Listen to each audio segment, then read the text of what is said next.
Since ancient times, people have measured things. Measuring helps humans say how long, far, big, or heavy something is with some kind of accuracy. While weight and volume are important for the exchange of food, it can be argued that one of the most useful measurements is length, because it is needed to calculate area, which helps in the exchange, protection, and taxation of property. Measuring systems would often be based on or related to the human body. One of the earliest known measuring systems was the cubit, which was created around the 3rd millennium BC in Egypt and Mesopotamia. 1 cubit was the length of a man's forearm from the elbow to the tip of the middle finger, which according to one royal standard, was 524 millimeters.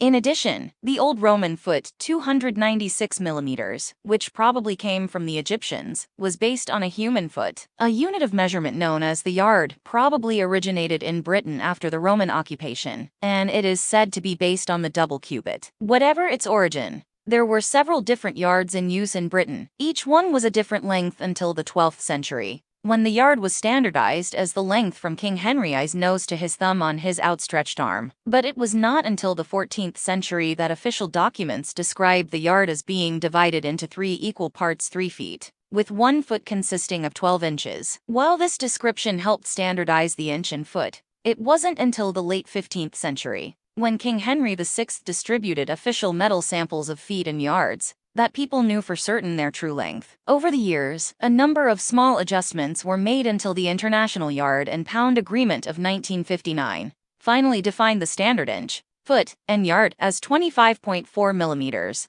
304.8 millimeters, and 914.4 millimeters respectively. The use of the human body as a standard from which to develop a measuring system was not unique to Western cultures. The traditional Chinese unit of length called kainao, 1/3 of a meter, was originally defined as the length from the tip of the thumb to the outstretched tip of the middle finger, which was around 200 millimeters. However, over the years it increased in length and became known as the Chinese foot. Interestingly, the Japanese shaku, which was based on the kai, is almost the same as one standard foot. It is only 1.8 millimeters shorter. The connection between the human body and measurement can also be found in sailing. The fathom, 6 feet, the best known unit for measuring the depth of the sea in the English-speaking world, was historically an ancient Greek measurement. It was not a very accurate measurement as it was based on the length of rope a sailor could extend from open arm to open arm. Like many other British and American units, it was also standardized in 1959. The metric system, first described in 1668 and officially adopted by the French government in 1799,